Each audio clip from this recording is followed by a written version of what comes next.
One of the most influential ideas in organizational theory began with an unexpected observation. Organizations do not always solve problems in the orderly, rational way that textbooks suggest. In their famous garbage can model, James March, Michael Cohen, and Johan Olsen argued that many important decisions emerge from a far messier process. Rather than moving logically from problem to solution, organizations often resemble places where problems, solutions, decision makers, and opportunities for choice drift independently until they happen to collide. The authors called such organizations organized anarchies. They are not chaotic because they lack structure, but because they are characterized by ambiguous goals, unclear technologies, and constantly changing participation. People enter and leave decision processes. Attention shifts from one issue to another, and solutions frequently exist before anyone has clearly defined the problem they are supposed to solve. In this world, timing matters as much as intention, and many organizational outcomes are shaped less by deliberate planning than by the temporary alignment of independent streams. The enduring power of the garbage can model lies in the fact that it challenged one of the deepest assumptions of modern management, that organizations primarily exist to solve problems rationally. March and his colleagues did not claim that organizations are irrational or purely chaotic. Instead, they suggested that organizational life follows a different kind of order, one driven by the flow of attention, participation, and timing, rather than by perfectly consistent goals. What often appears to be disorder is, in fact, the predictable result of how complex organizations allocate attention and process decisions.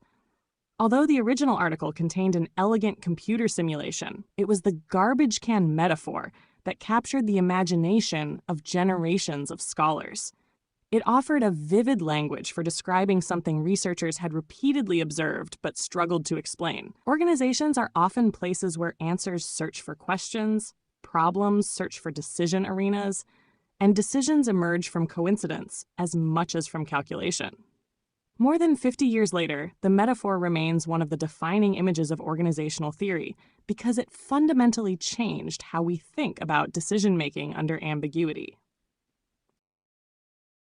Loose coupling. Karl Weick introduced loose coupling not as another organizational variable, but as a way of describing a paradox.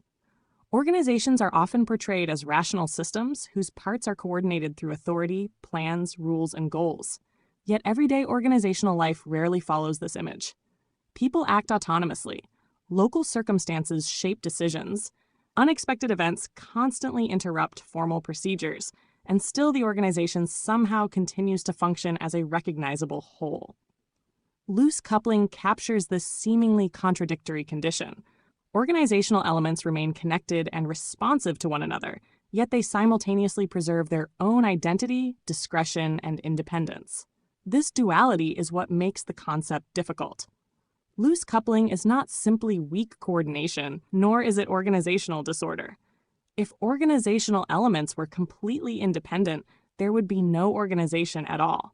If they were completely dependent, the organization would become rigid and unable to adapt. Loose coupling occupies the space between these extremes. It describes systems in which influence exists but spreads slowly. Coordination occurs but incompletely. Authority matters but never fully determines behavior. Stability and flexibility coexist rather than replace one another. Perhaps this explains why the concept has remained both influential and controversial. It resists familiar distinctions between effective and ineffective organizations, between order and chaos, or between centralized and decentralized control. Loose coupling suggests that organizational life cannot be understood by choosing one side of these oppositions. Organizations persist precisely because they are simultaneously rational and indeterminate, coordinated and autonomous, integrated and fragmented. Rather than resolving these tensions, loose coupling describes the organizational condition in which they continuously coexist. Red tape is one of those concepts that seems self-evident until we try to define it. In everyday language, it simply means bureaucracy gone wrong, unnecessary paperwork, pointless procedures, excessive approvals, delays, and rules that make organizational life harder than it needs to be.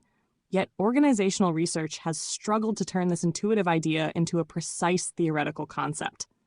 The history of red tape research is therefore, in part, a history of trying to determine what exactly makes a rule bad. Barry Bozeman's work provided the most influential answer. Rather than equating red tape with a large number of rules, he distinguished it from formalization. Rules are not red tape merely because they are numerous, restrictive, or inconvenient. Rules are essential to organizations. They provide stability, predictability, accountability, coordination, and fairness. Red tape emerges when rules impose a compliance burden without making a corresponding contribution to the purposes they are supposed to serve. Crucially, a rule does not have to be dysfunctional from the beginning. Some rules are born bad, but others become dysfunctional over time.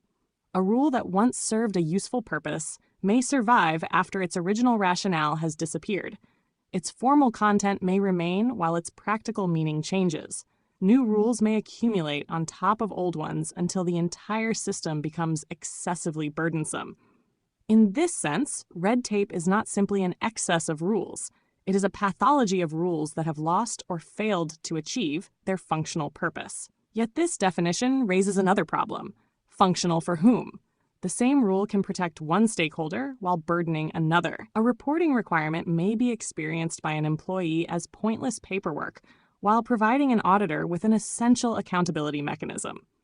This has generated a second tradition of research emphasizing the subjective experience of red tape. From this perspective, red tape is not simply a property of rules, but something actors perceive through their organizational position, expectations, emotions, and experiences. Recent philosophical work helps reconcile these apparently competing views. Red tape can be ontologically subjective because it is a social phenomenon dependent on human institutions and shared meanings, while still being epistemologically objective when perceptions, obligations, burdens, and consequences become sufficiently stable and intersubjectively recognizable. This distinction also suggests why simply cutting red tape can be a misleading ambition. The problem is not necessarily that organizations have too many rules. It is that their systems of rules can become historically misaligned with the purposes they are meant to serve. Rules accumulate, survive changes in technology and environment, interact with one another, and acquire new interpretations. What begins as a mechanism of coordination can gradually become a source of constraint. Red tape, then, is best understood not as bureaucracy itself, but as a possible failure mode in the evolution of organizational rule systems. Perhaps the most interesting question is therefore not on how can we eliminate red tape, but how can organizations keep their rules functional as the organization and its environment change? This shifts the focus from deregulation to the maintenance of organizational capacity. A healthy organization does not have no rules. It has rules whose burdens remain justified by the coordination, accountability, fairness, or other purposes they accomplish. Red tape begins where that relationship breaks down.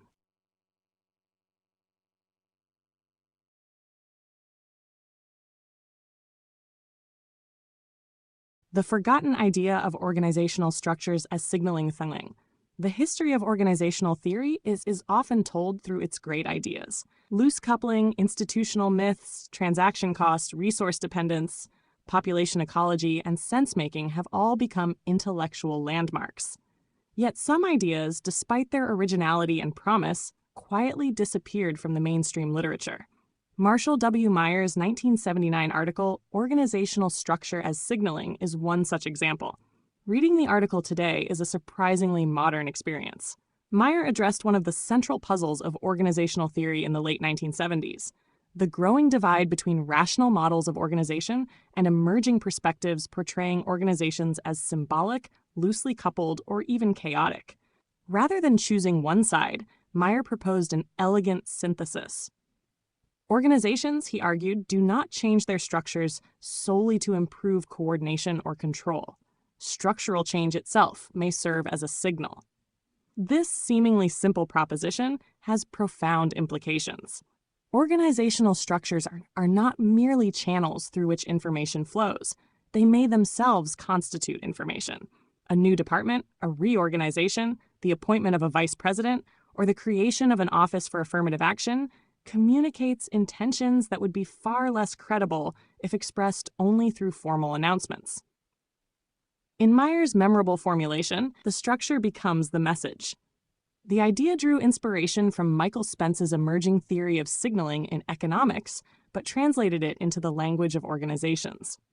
Structural change is costly enough to be credible, yet often less costly than enforcing new policies through extensive monitoring and control. Reorganizations therefore become communicative acts, signaling priorities both to organizational members and to external audiences. What is particularly striking is how naturally this argument fits into the intellectual landscape of the late 1970s. Meyer engaged directly with Herbert Simon, James Thomson, Oliver Williamson, Karl Weick, James March, Johan Olsen, and the institutional perspective of John Meyer and Brian Rowan. His article reads less as a critique than as an attempt to reconcile competing paradigms by introducing an additional function of organizational structure: communication through signaling. From today's perspective, the article appears remarkably prescient. Contemporary research on organizational legitimacy, reputation, symbolic management, corporate communication, and strategic signaling often rests on assumptions closely related to Meyer's central insight. Yet organizational structure as signaling never became a canonical text. More than 4 decades after its publication, it has attracted only modest scholarly attention. Why? Perhaps because Meyer offered an exceptionally powerful intuition rather than a fully developed research program. The article proposed a compelling metaphor, but stopped short of building a systematic theory of signaling in organizations. It offered predictions, but no comprehensive conceptual framework, no operational vocabulary, and no sustained empirical agenda capable of generating a distinct school of research. As a result, the idea remained intellectually attractive without becoming intellectually cumulative. This makes Meyer's article an intriguing reminder that the history of ideas is not determined solely by originality. Some concepts flourish because they are repeatedly elaborated, institutionalized, and championed by generations of scholars. Others remain elegant insights waiting to be rediscovered.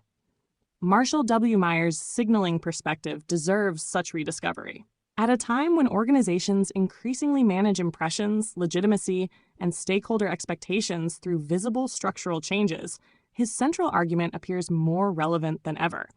Sometimes organizations change not because structures improve performance, but because changing the structure communicates that change itself has begun.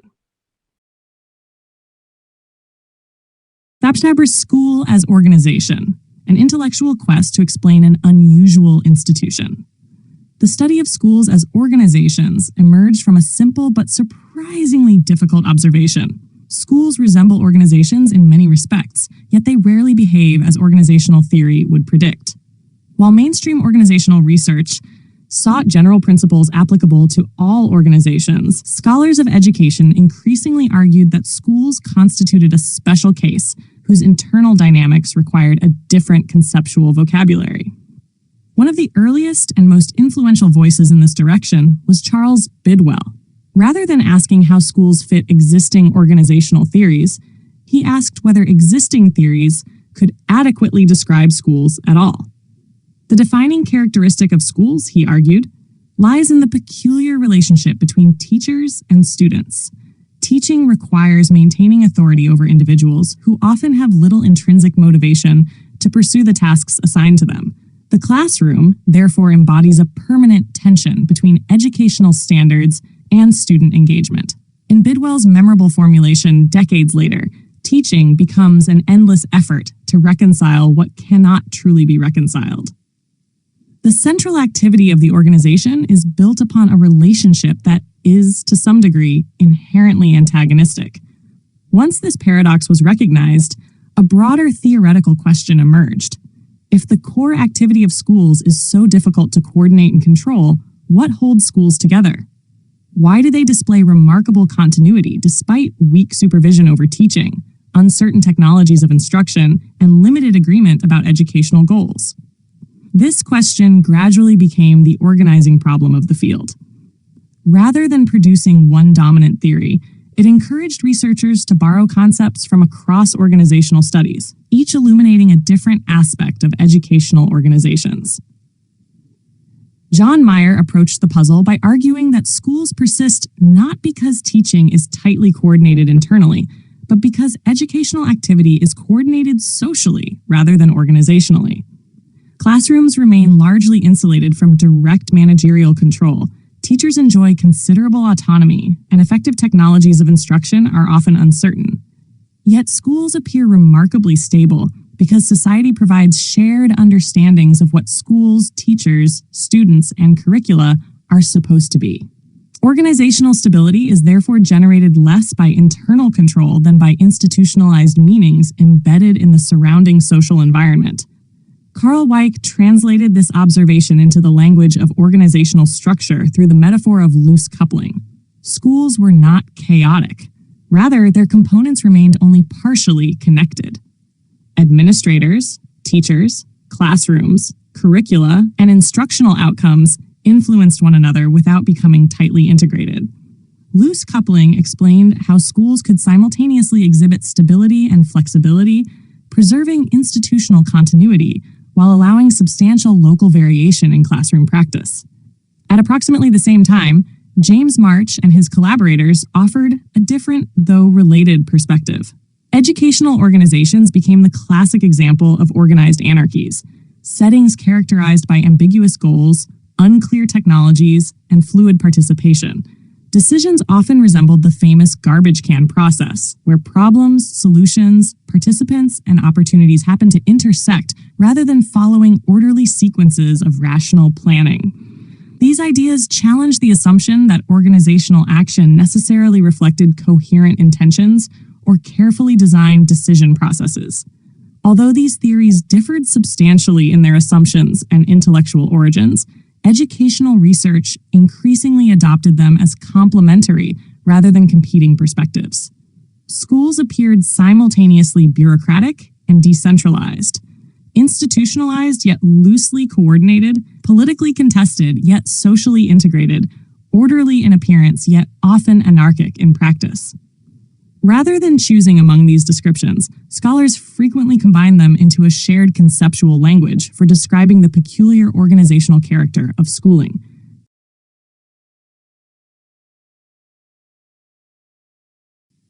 Review articles and integrative frameworks reflected this development.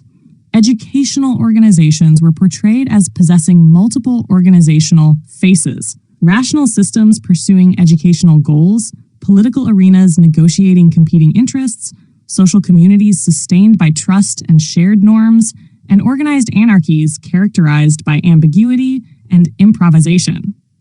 Theories originally developed for different purposes were assembled into a broader interpretive toolkit capable of capturing the hybrid nature of schools. Viewed historically, this eclecticism was not simply theoretical inconsistency. It reflected the persistence of a single underlying question, first articulated by early organizational sociologists of education. What binds together an organization whose central work is difficult to monitor, difficult to standardize, and often difficult to motivate? Each imported theory offered a partial answer. Institutional theory emphasized legitimacy.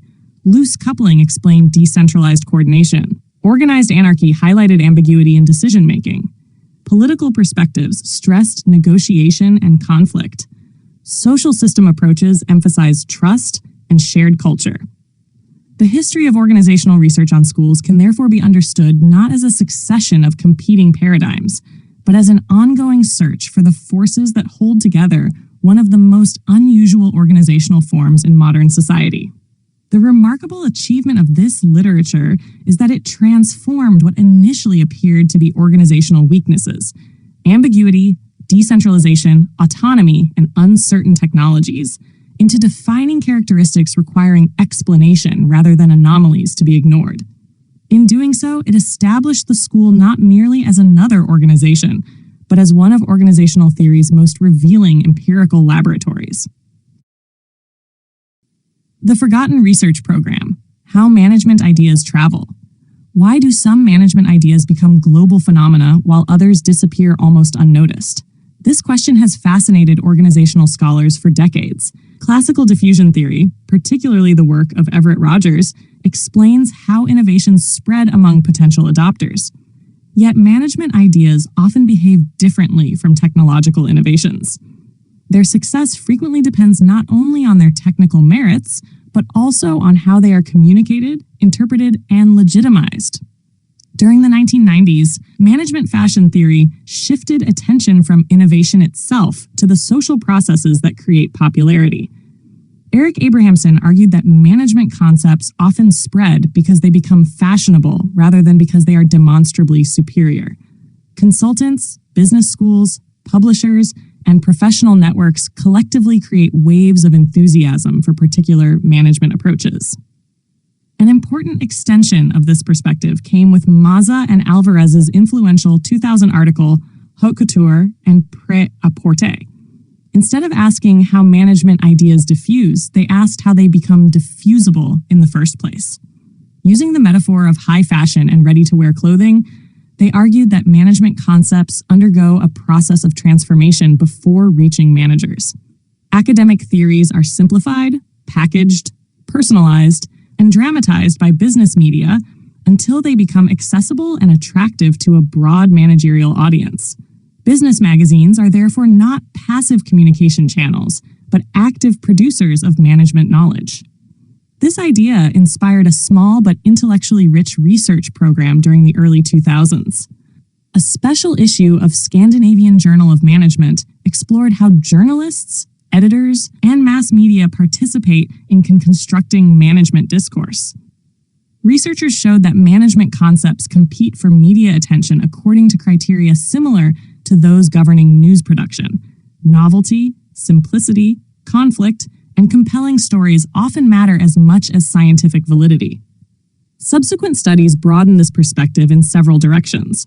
Some examined how particular management concepts, especially the balanced scorecard, gained visibility through books, consultants, professional magazines, and success stories.